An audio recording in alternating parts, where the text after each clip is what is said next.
Good evening. I'm Ko Bragg, and I'm the managing editor of The Margin. We like to frame ourselves as the only publication exclusively covering environmental justice in the US. And I'm really excited about the conversation we're going to get to have tonight with our esteemed panel. We got to produce another story with Amal, the journalist on this story. We're talking about that story, Insulating the Energy Poverty Gap. And it's a solutions-oriented story about the hundreds of thousands of households in Washington state who are caught in this liminal space between federal assistance thresholds for energy assistance, trying to pay your bills. I know it's something that people can increasingly relate to. And there are all these programs to kind of fill that gap, and it's just not enough. And so she's been doing a lot of reporting on the policies that Washington State has been rolling out to kind of help people, heat and cool their homes.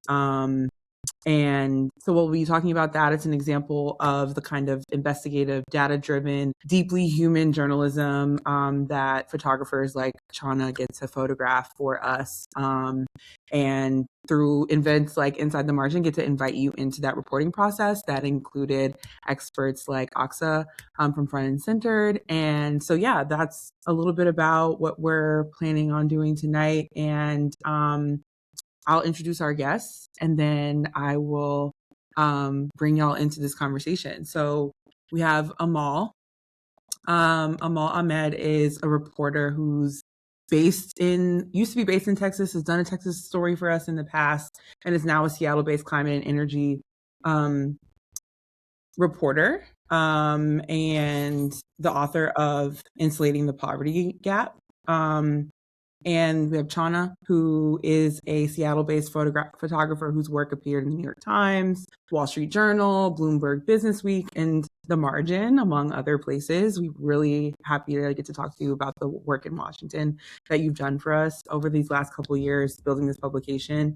And last but not least, we have Aqsa, who's a Seattle-based climate and energy justice advocate, currently serving as climate and clean energy policy lead at Front and Centered, which is a statewide coalition of frontline communities advancing equity, climate justice, and environmental justice. With that, we can get started with our conversation. Amal, like I mentioned in your intro, you've spent most of your career covering energy, climate disaster recovery in Texas, and now you're located in Washington State. So talk to us a little bit about how you found this story, how your work in Texas kind of informed this story in particular. Yeah, well, thank you guys for having me here to talk about the story. I really appreciate the opportunity. Yeah, so the first time I really reported on issues like LIHEAP and the Weatherization Assistance Program, which are the two federal programs that the story talks about. I was based in Texas. It was 2021. Then we experienced the winter storm, which knocked out power to hundreds of thousands of people across the state, right? So we had massive blackouts for most of that week during that storm. And it was really interesting, talking to folks about how an event like that, which affected everybody in the state really, was still somehow worse for people living in substandard housing, people who couldn't afford their energy bills to begin with, right? And through some of the reporting I did on sort of thinking about more holistically some of these housing and energy issues, right? I was really fascinated by the idea that, somebody living in an older house, somebody who couldn't afford to upgrade their furnace, somebody who couldn't afford to, put new insulation into their house, even on a good day, they were paying more energy to heat and cool their home. And a lot of that's just escaping out the windows and the leaks, right? So you're creating a system where people are paying more for energy. They're using more energy than they need to or want to, right, as a baseline. And so when a disaster strikes, that just compounds how acutely people feel the impacts of that. And this idea that if you were to actually bring a lot of these houses up to standard, an event like that, an event like a disaster with these power outages, people could actually stay comfortable for a longer period of time in their own homes, right? Because that heating or cooling would actually stay within the walls and not just escape. So I've always, and especially as a climate reporter, I've always found these programs really interesting as really minimal kind of interventions that have huge impacts for people, right? I don't think we talk enough about how replacing windows, replacing insulation, when the government does that, it can change people's lives, right? And it can change really the way that we think about how much energy we use and the emissions that come from that energy usage, right, on just a very day-to-day scale. And so, fast forward to now, I think everybody's talking about the rising cost of energy, right? We're seeing that across the country in different ways, and for a lot of different reasons, which the story, talks about, which I'm sure we'll get to as well in this conversation. So I kind of entered the story thinking about, how can these programs address this kind of rising cost of energy and this this thing that's being described as a crisis right now, right, where people aren't able to afford their bills. Like, and being new to Washington State, I was kind of like, oh, there's a lot of state funding and a lot of state programming that goes into some of this. So I really wanted to explore those solutions and talk about how these kind of time-tested, and proven solutions, if we actually fund these programs and we actually get people the help they need, which is kind of the government doing what the government's supposed to do, right? It can actually solve these problems, and it's interesting how that's not necessarily what we're seeing, right? Different rhetoric at the federal government and all of that. Yeah, that's interesting. I know that came out in your reporting that like this is an issue that like we definitely have money that we could solve this, do the upgrades, both the like short term paying bills and also some of the long term solutions that come up in the story, like weatherizing someone's home. Mm-hmm. Can you tell us a little bit about Lisa Moore, who's like at the center of this story? You and Chona were there the day that the contractors were there to like rip the insulation out of her walls to give her this new like heating and cooling system to replace her like 2-decade old system that was like not quite working and was like too expensive. And she was kind of caught in the middle for a while between these programs. Yeah, tell us a little bit about that situation and like the assistance she was able to receive. How'd you find her? That kind of thing. Yeah, I want to go back to something you mentioned, right? Like the idea that we have money to solve this problem. So I think the statistic that I found really compelling during researching this is like one of the think tanks we quote, puts the number at $9 billion. Like we could solve this problem. Like nobody would have this problem of not being able to afford their energy bills and living in sort of substandard housing, right? $9 billion a year. And I think that's really interesting because the story published right before the war with Iran started, which will certainly increase our energy costs. And in the first week of that war, the government spent $12 billion, right? So like, I think that really puts into perspective, again, just like how simple of a solution, but how effective this can be. But yeah, kind of to come back to the sort of granular level of Lisa, she's a client who went through one of the King County programs, which is in Seattle, and they were able to connect her to some of these programs that use a mix of like state, federal, and other funding to get people the help they need. So in her case, being on Social Security disability, I think she's like over the age of 65, so closer to like retirement age, all that. Fixing a furnace, which costs like tens of thousands of dollars, would not have been something that she would have been able to do. So prior to, getting help from the program, she was essentially just like, the furnace was kind of on its way out. She'd been pouring money into it with these short-term fixes, right, which everybody knew was not going to last. And so the solution in the interim is to just like run space heaters. She told us that she kept the oven door open, right, or for electric oven, using the oven as a space heater, right? And all of that obviously is much more energy intensive. So to keep her home not even really to a comfortable temperature, right, because it was still quite cold in the house, she's using probably 3, 4, 5 times the amount of energy that she would have been even with her broken furnace, right? And so for her to be able to get the county and state funding to replace the furnace means that like now she's using less energy, right? Because these heat pumps are much more efficient. And that's kind of the point of using money from the Climate Commitment Act, which is the state's carbon cap and invest program, right? So you're using less energy. The energy that you are using is likely far more, emission free. And yeah, now she's able to like live in this house comfortably and not have to worry about this. It's brought down her bills. And then, the added funding for weatherization and sort of replacing insulation really helps to actually, again, like reduce all of these issues. So I think it really demonstrates how like this is like a very positive feedback loop, which is so rare in policy reporting, right? You're getting emissions reductions, you're getting cost reductions, like all of that wrapped into.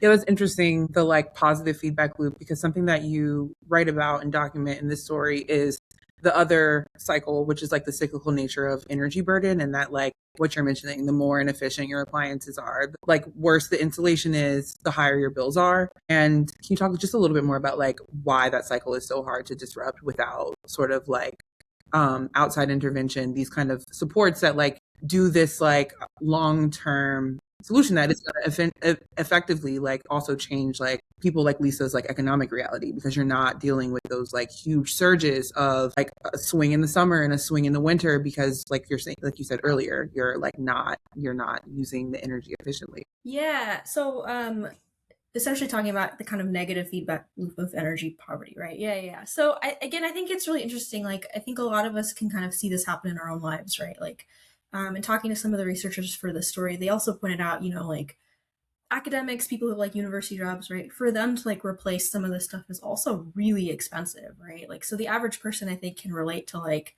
um, oh, I need to replace the furnace and that costs $30,000. It's a lot of money, right? Obviously, there's different ways that people can sort of access help for that, right? But the idea that like the lower kind of you are on the income rung, like that's going to be really hard for you, right? And so again, kind of coming back to Texas, like a lot of that, a lot of what I remember from the winter storm kind of applies generally again, right? So when the power goes out, like you don't just lose, your ability to like turn on your AC. Like if you've got maybe you just spent a bunch of money on food for the week, right? You went grocery shopping, like you could lose all of that, right? Medication that needs to be refrigerated, all of that's gone, right?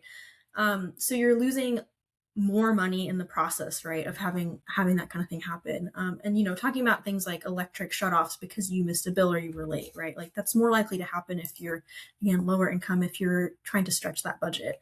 A lot of the research points to the idea that let's say it's like a heat wave and you have to choose, you're literally having to choose, like, do I want my electric bill to be $100 higher, or do I just, can I afford that? Do I give up something that I need to buy, like, something for the kids or whatever, right? Because I know this energy bill is going to be higher. So the research really points to that as well, right? Like people are making these trade-offs. And in extreme cases, there have been reports like during heat waves, during cold snaps, especially in states where there are not like really strong protections for shutoffs or like assistance programs, like this can result in death, right? Like people die of heat stroke in their own apartments or in their own houses, right? So that's like on the very extreme end of things. Yeah, for sure. And I guess I'll also ask in that vein, if Aqsa, if you mind weighing in a little bit about this sort of like these intersections between like what's happening at the federal level with some of this funding, and then like what states like Washington are doing that address like how like some programs have historically helped, but like in this case, like I know I live in Louisiana, like we do not have like similar programs, although we have a lot of people living in energy poverty. Yeah, that's a great question. And before I answer that, I also just want to say plus one to Amal's point about the cyclical nature of energy burden and how it is a feedback loop, right? And how the more socioeconomically disadvantaged you are, the harder it becomes for you to pull yourself out of that cycle. So I'll talk a bit about that as well. But to answer your question, Ko, about LIHEAP and then how sort of what we've been seeing on the federal level with LIHEAP and its cuts and layoffs, how that's playing out at the state level, and then what states like Washington are doing to fill the gaps and address those concerns. So I want to take us back to recently, but the government shutdown in late 2025, which led to so a sort of pause in LIHEAP funding being distributed to states across the country. And this was a time when, again, this is winter, right? Colder months for states across the country, and a time when households needed heating the most. And then that was compounded by the fact that LIHEAP staff was laid off across the federal government, but also across states earlier in the year. So combining those LIHEAP staff layoffs with the government shutdown in 2025, brought a lot of households, particularly in Washington, into a deeper state of energy burden and poverty than what they are normally used to, given that they relied strongly on LIHEAP. And so, in the case of Washington, Washington has done a great job of not only supplementing LIHEAP, federal LIHEAP funds with its own state funds and to add to the LIHEAP pot, but Washington also has an array of its own sort of state and utility funded energy assistance programs that supplement federal energy assistance. So, for example, Washington has a program called SHEEP, the State Home Energy Assistance Program, in addition to utility run and utility operated energy assistance programs. So, that is one example of what Washington was doing to sort of buffer the fallout from LIHEAP funding being paused. The other thing that I noticed a lot happening in Washington, particularly in this legislative session that just passed, is that there's a greater recognition at the state level by legislators and by government agencies on the strong and sustained need for energy assistance, right? All kinds of energy assistance. So whether that's monthly bill assistance, whether that's weatherization, whether that's energy efficiency and appliance upgrade funds, across the spectrum of energy assistance need, there's a recognition by the state that we do need stronger investments in energy assistance for energy burdened and low income households and frontline communities. And so one of the great things that I was sort of helping support and lead here at Friend and Centered with a coalition of other energy advocates was the passage of a bill called House Bill 1903, which is what we spoke about with Amal as well in this story, which works to establish a statewide low-income monthly bill assistance program in particular. So that program, now that the bill has finally been passed by the governor and fully signed, the goal of this program is to provide sustained and reliable monthly bill assistance to the state's most energy burdened households across the region, right? So households essentially, and when I say energy burden, I mean households that spend more than 6% of their income on energy costs and needs. So it's taking up a bigger chunk than it should out of their monthly income.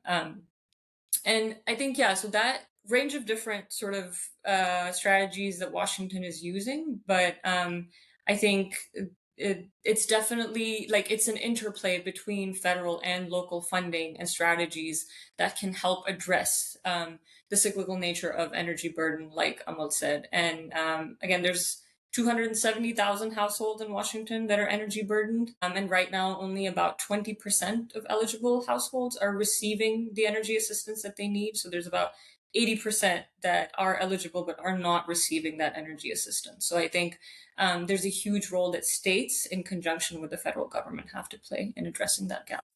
Yeah, and I would also just add, we talked briefly about this in the story as well. One really, I think, important benefit of using state funding for these programs is that it allows the state to provide aid to undocumented immigrants, right? Which is not something the federal government would do normally, but especially not under this administration where we've seen it go quite the opposite way. And so I do think that's really important to highlight that the state is able to do that.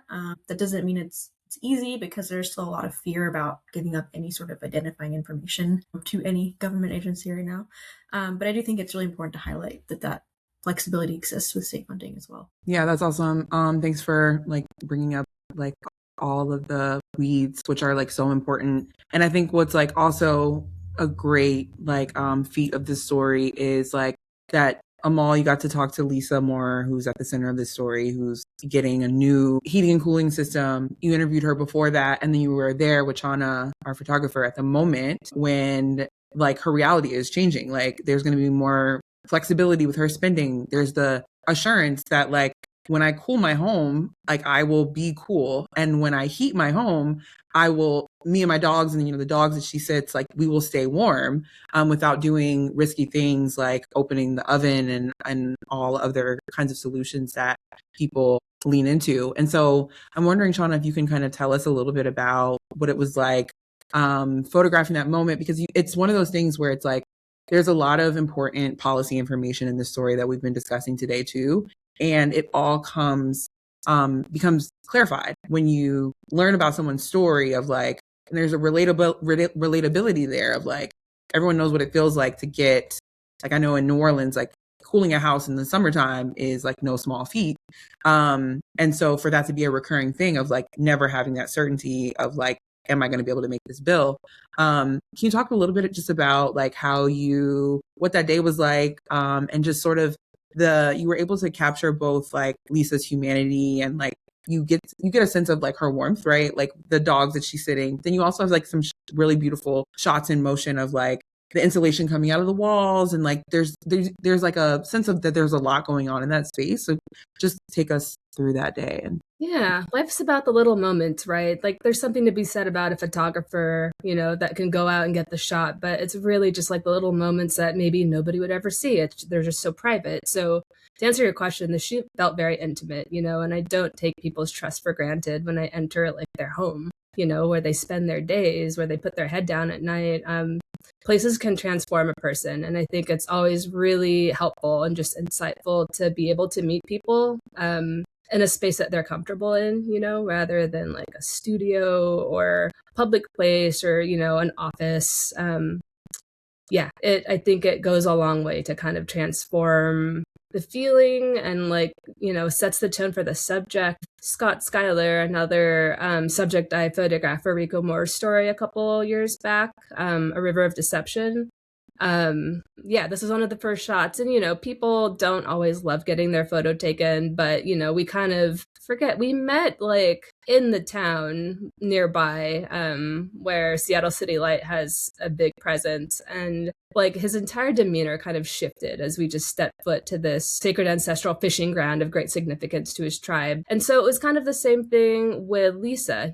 She had lived in her home for 20 years, so there's a lot of history there, and you could feel it, and again, like there's that trust of like this is where she spends her days, and she's welcoming complete strangers, into her home. And I don't, again, take that for granted. I know it's like kind of something I do a lot, like go into people's house like a plumber or something, and like but it's just, it's amazing like how people are just so willing to share their stories. And Lisa was just so warm, so intimate feeling, and it was really awesome to have Amal there to kind of have a second set of eyes and just to kind of consult.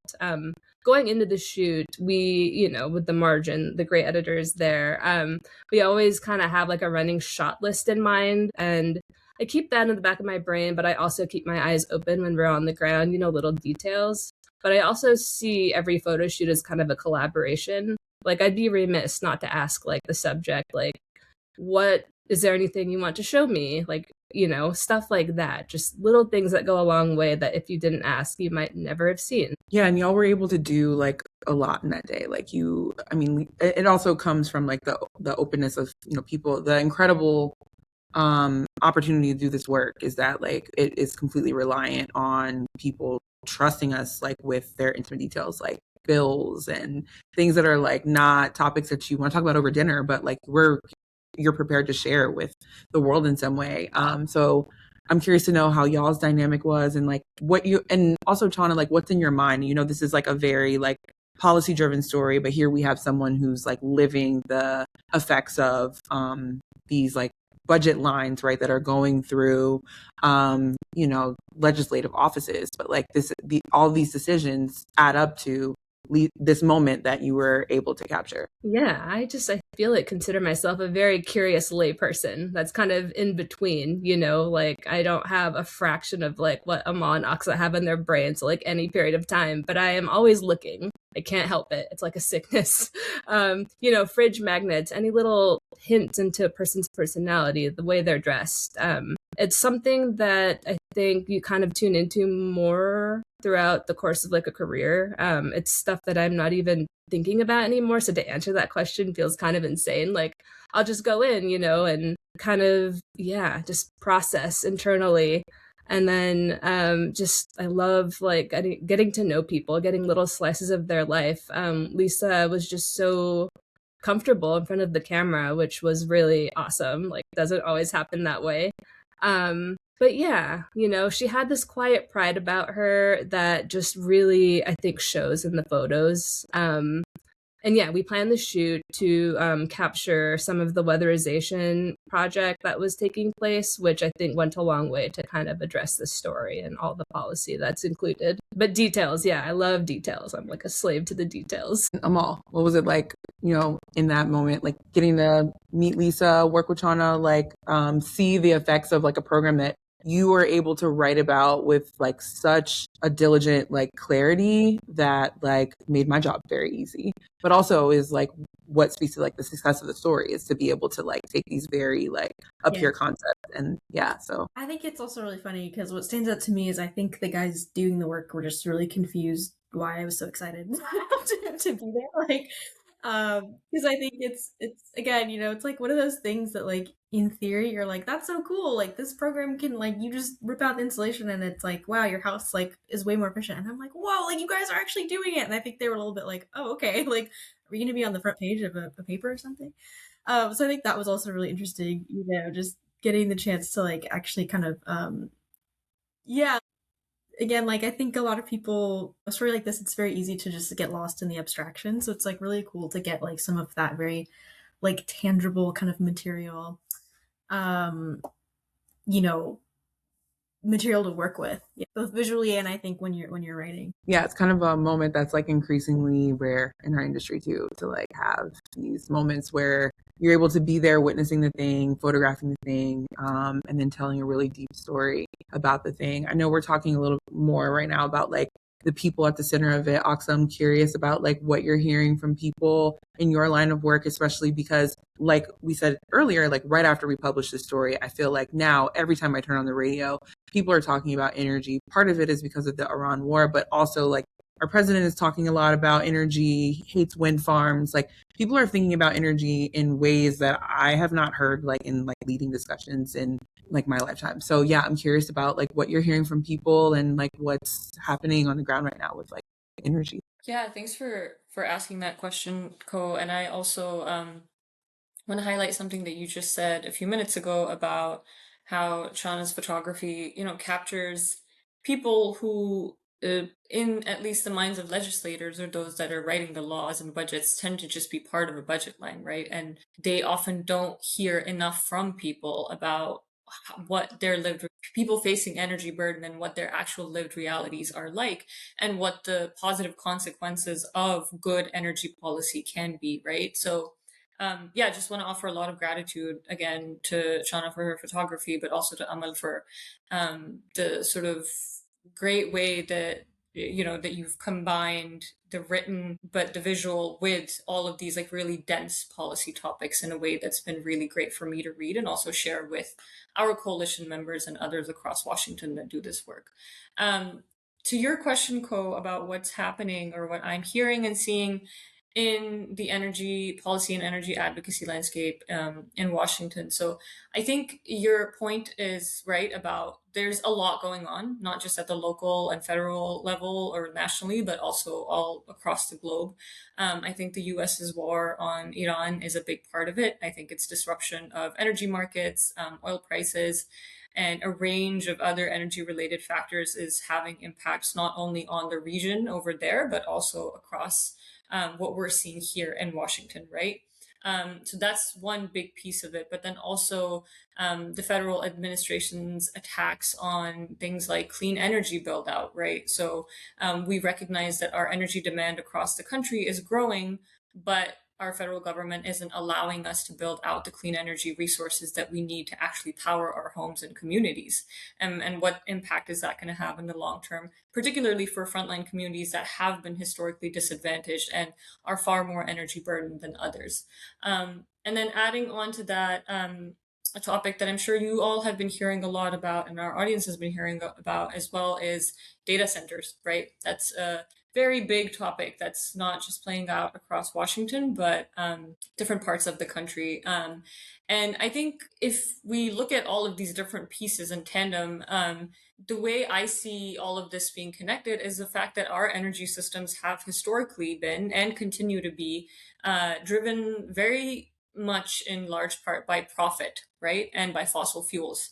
And so what we're seeing play out across the world right now, whether that's again the US's war on Iran or the rapid build out of data centers, is motivated by profit and largely by capitalism and this like our energy systems that are embedded within a highly capitalist system.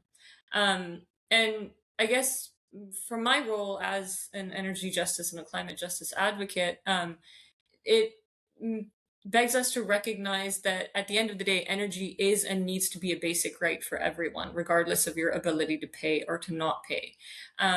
And developments like data centers, or whether it's wars, regional or global, they take a big toll on energy affordability and access for households, even in parts of the world that you wouldn't imagine, right?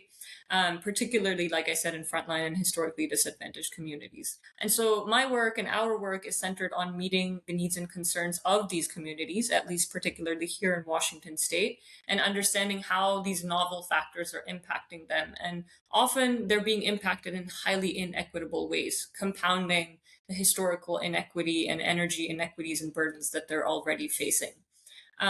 So yeah, I think those are some of the sort of high level topics that we've been hearing about, continue to hear about. Something Amal touched on already is, again, the general energy affordability crisis that we're seeing not just in Washington, but all across the country. And so affordability is a huge concern for the communities that I serve, but then particularly when it comes to energy affordability, what are the solutions and strategies that we can put in place to address energy burden in the very structured and foundational ways in which it plays out across the lives of different communities and households. I know you've talked a little bit about the intersection between like monthly bill programs and like that sort of like short-term assistance versus like energy efficiency upgrades, which is like what we explored with Lisa Moore and her home being weatherized.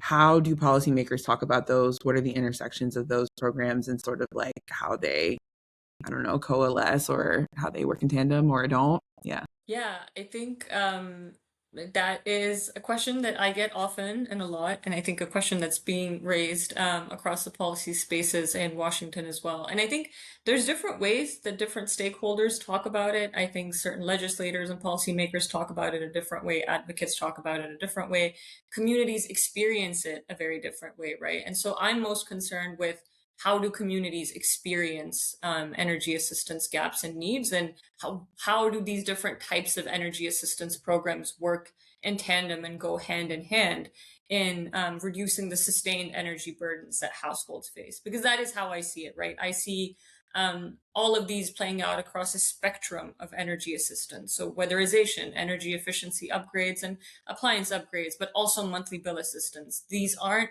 opposed to each other in any way. They just work across a wide spectrum, which different households may need at different points in time and based on their unique circumstances and socioeconomic needs. But I guess if we want to be a bit more granular and specific, so I would say that energy efficiency and weatherization programs tend to offset the long-term costs and the long-term bills that households may incur, like Amal was talking about earlier, and also the health concerns that are associated with emissions, right? So trading a gas stove for an electric stove, for instance, or having a better weatherized home, particularly during inclement weather. And then on the other hand, bill assistance or monthly bill assistance in particular addresses the short-term needs and concerns that households have and helps them manage recurring energy costs on a more frequent basis, right?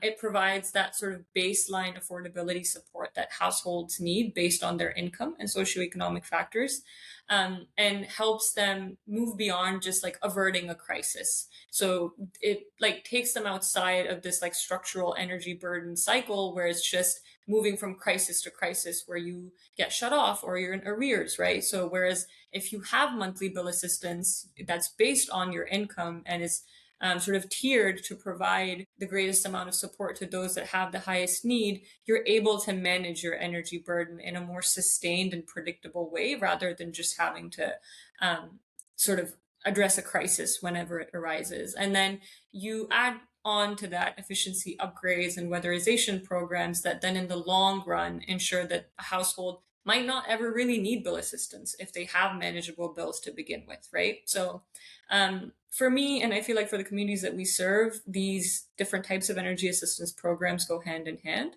They're definitely not opposed to each other. It's just, it depends on the unique circumstances that a household may find itself in and what type of need it has in that moment. That's super helpful to lay out, and I think transitions well into a question that we have in the chat from Amal, which is like, based on your reporting, did you find that certain communities were more energy burdened than others? I know we had some conversations about rural Washington versus areas outside in Seattle and outside of it. So yeah, curious about your thoughts there. Yeah, I will say one of the pleasant things about coming to Washington State, sometimes I'm like, wow, this data exists. I didn't have to like go track it down. So shout out to the state Department of Commerce, which has a really great report that has like all of those statistics, right? Like county by county. So I believe we had a graph in the story that kind of showed this. There are some rural counties where the energy burden, again, the percentage of people who are paying, the statistic they use is 6%. So the percentage of people paying 6% or more of their income in bills was like 40%, right? In some of these rural counties. And I think that was Ferry County, which also has a larger like population of tribal members. So, you definitely can see some of those like issues of, socioeconomic inequities at play. And then you have cities like Seattle where, the number of people that need assistance is just so huge, right? It's not a huge percentage of the county, but it is much more than some of these smaller counties. So yeah, definitely it varies, obviously, place by place. I think also, again, what's interesting is that the state is able to set these different thresholds for aid. So, in Seattle, like instead of using the federal poverty limit, which would be much lower, you can use the state median income, right, or the area median income, which allows you to assist people who are actually making what you might think is like a comfortable salary, like up to I think $85,000-$90,000 or something like that. So it really shows you that even at some of those higher income levels in a high cost of living area, you have people that still fall into that category, which I think is really interesting. Yeah, there's some like great visualizations in the story of just like how stark that is, and I just went back and looked, and there's also the line about Ferry County, which like you're saying, that threshold for what it means to be energy burdened is 6% of the monthly income, but in Ferry County that number rises to 41%, which is the highest rate. And so there's various ways that people are heating and cooling their homes. I know we were talking about some people who were using like say wood burning stoves and things like that. And so obviously like various things to consider, like if your homes are older, like your burden is different. And yeah, I think you wrote really well about just this sort of like how there ends up being this like dynamic where if you are energy burdened, you're kind of like subsidizing things for people who are actually like, can you explain that a little bit better? I know you can explain it better than I did. A lot of my notes were like, explain it to me again, but like I'm in kindergarten. No, that's great. Yeah, so we've talked a lot about like, okay, energy costs are rising. Well, some of that is fixed costs for the utility, right? So some of that is not the cost of the actual, procuring an energy supply and giving it to you. Some of that is like our transmission lines are really old. We have to start replacing them. Our infrastructure is going to be damaged by climate change if we don't put money into fixing it. Data centers obviously add to that complexity, right? And the way that whole system works. But some of it is just like you live within this utility system, you have to help pay for some of the upgrades. Like everybody has to, part of your bill is actually just that flat rate, right? So I think we broke it down, from Lisa's bill. So let's say in the months that she was using her space heaters and all of that, right? Or even like, let's say it's like 100 degrees outside and you're running like a bunch of different like little window units, right? So you're using more energy than you need to be, right? So every kilowatt hour that you're using, you're paying a portion of that cost is actually just going to these standard costs that everybody is supposed to be paying into, right? You're not paying just for the energy that you're using, right?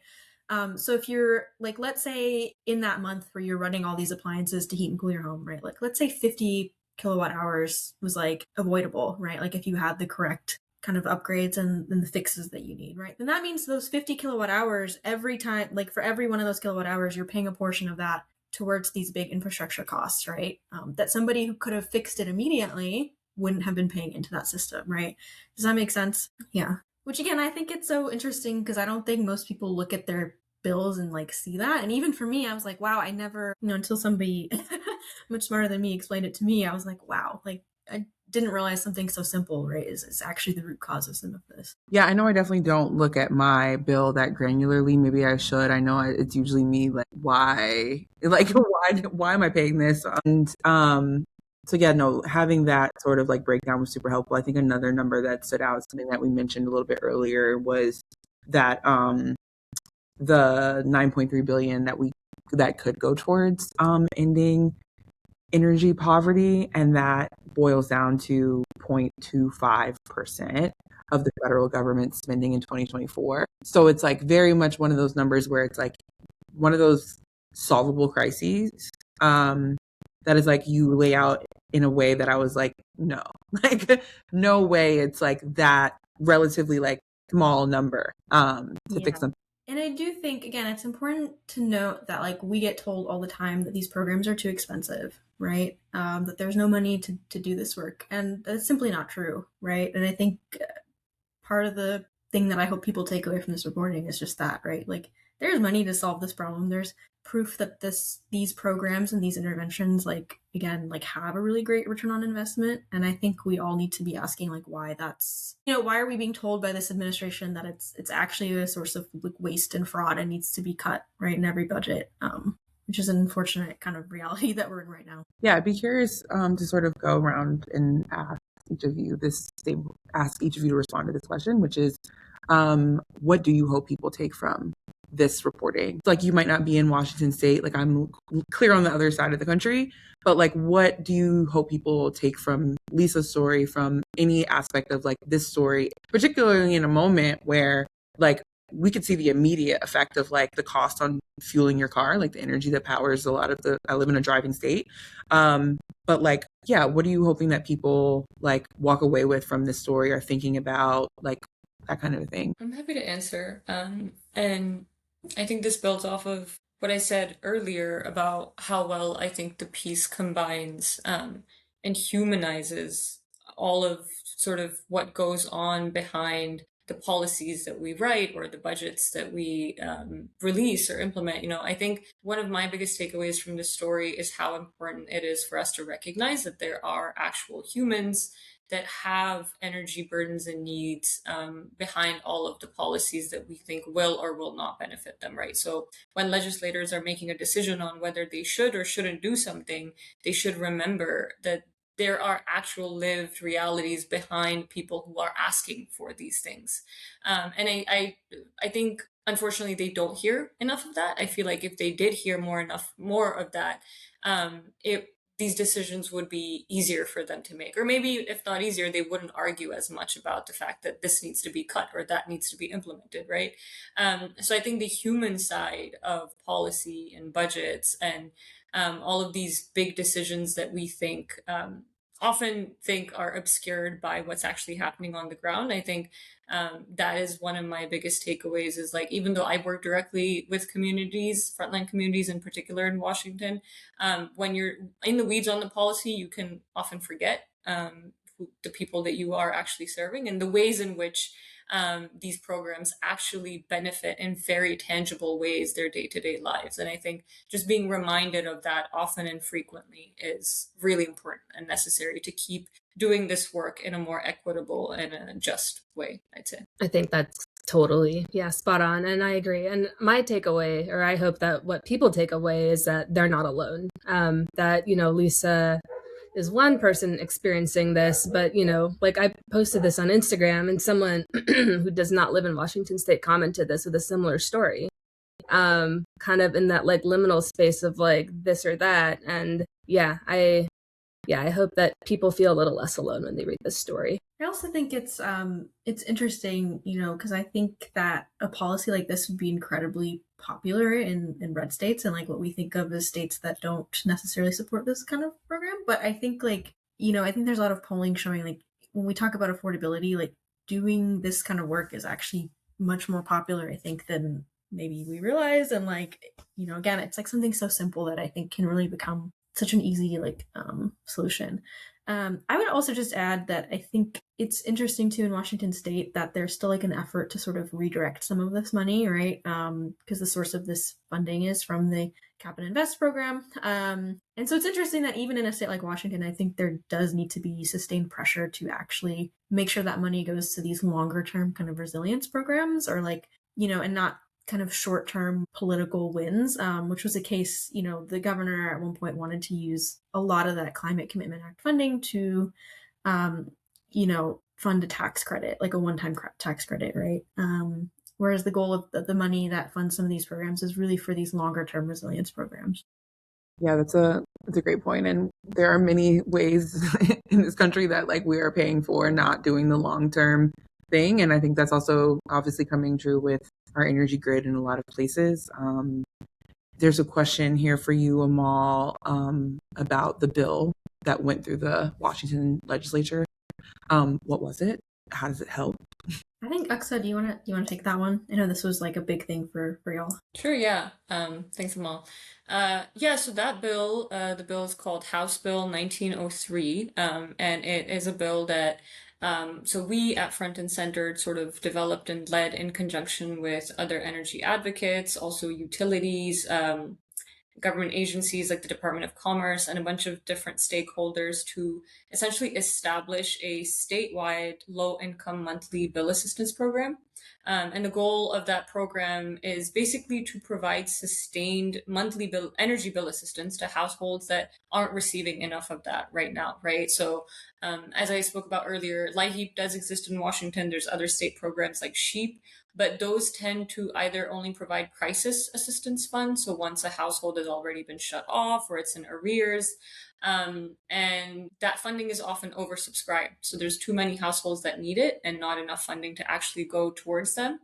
And then the other point that Amal was also making earlier is that LIHEAP often has eligibility requirements that tend to be pretty strict. So the income threshold that you need to have under LIHEAP is really low compared to the eligibility requirements that Washington has for its state energy assistance programs like SHEEP, and also the eligibility requirements that will be in place now for the program under 1903. So the goal of 1903 was essentially to establish this sort of sustained and predictable bill assistance program that households that are the most energy burdened right now in Washington can access, and that the benefit or the bill discount that they would receive through this program would be based on their income and their need, essentially, right? So the more energy burdened you are, or the higher your need is, the greater discount that you would get on a monthly basis. So that was the bill. It's called House Bill 1903. It was signed by the governor just a couple of weeks ago, and yeah, we're really excited. It was a big effort by a range of different stakeholders, including utilities. So lots of great work and consensus that happened to bring this bill to life and to get it passed. And yeah, we'll share more updates as the program gets stood up and is implemented and starts doing the job of reducing energy burden for Washingtonians. Yeah, maybe a part two on our end. Yeah, I think like I'm also still sitting with like some of the things that you've said, Aqsa, like some of the way you're framing um energy as a basic right. I think is like really helpful to think about as we're thinking. I mean, as there's like all of the different like compounding things, or everyone has different sort of like a different slice of it. Some like not everyone is in an aging home, but if you are in an aging home, like this is something that is going to become increasingly important to consider. Our shared energy grid. I know Amal, like you know that intimately, like being from Texas, like I think Texas and Puerto Rico, I think are like examples that like I think about quite often as someone in this work of like when we don't sort of like prioritize the like things that we all use and that would benefit us all.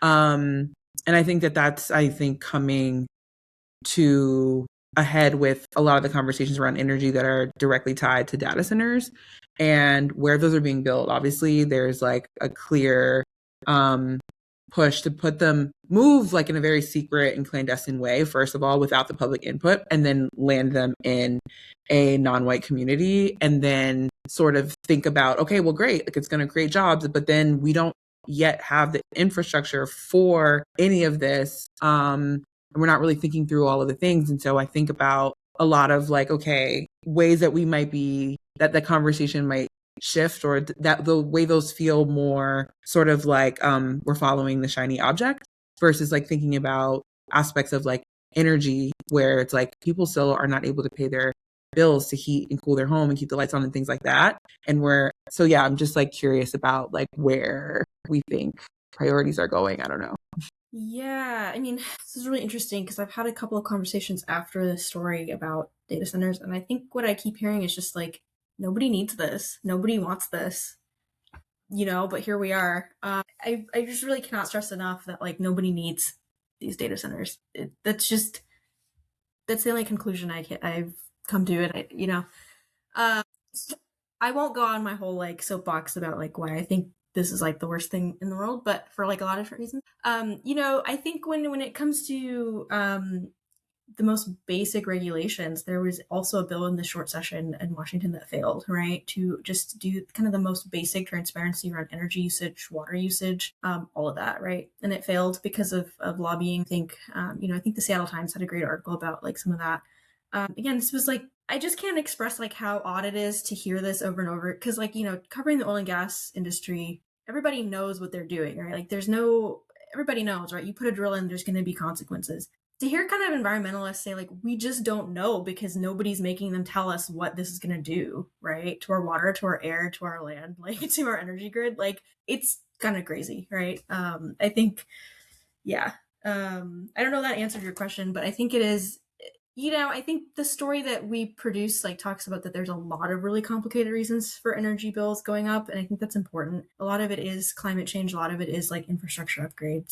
And that was sort of the hard part threading that needle in the story is like, we don't really know what the data centers are doing, right? We have like kind of hypotheticals. Like we know what happens when you put massive, I think something that we might see more of in Washington is like the undermining of clean energy goals, right? And mandates, because there's no way to support like 10 times the amount of energy, right? I think a study was like the amount of data centers in this side of the country could be about 5 to 6 Seattle's worth of energy. You can't support that with the hydro system that we have, right? Because then that runs into like you're destroying the river ecologies, you're destroying tribal fishing rights.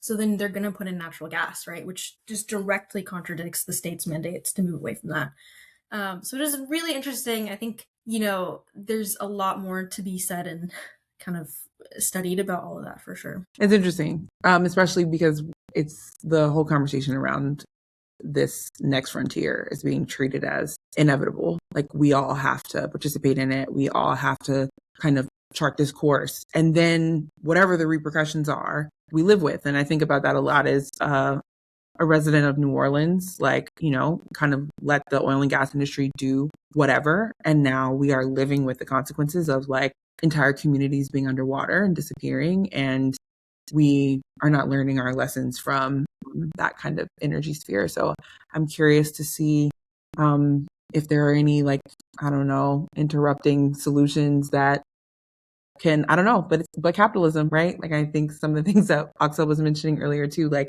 I think we'll have to see, but I think a piece like this is very helpful to have sort of crystallize and capture almost like maybe it'll be kind of like a time capsule because we really don't know what are going to be the shifting things, but to have all of y'all's work and voices and presence contribute to a story like this is exactly the kind of work we're really proud to be doing and to be carving out a space in this industry to make sure that we're humanizing and also digging really deep into the policy and getting wonky and putting out graphs and data viz and having a place where all of those things can live together. And so I want to just express my gratitude for you all being here tonight and also just like making our work possible.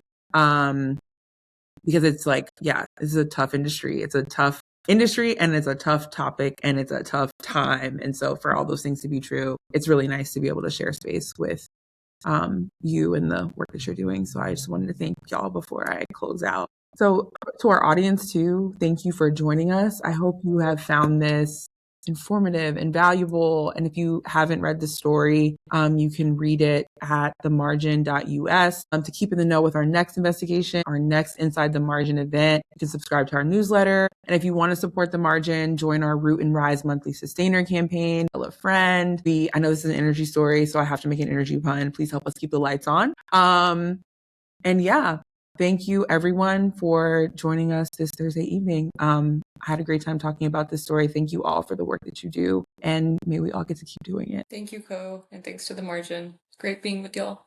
Thank you. Thank you.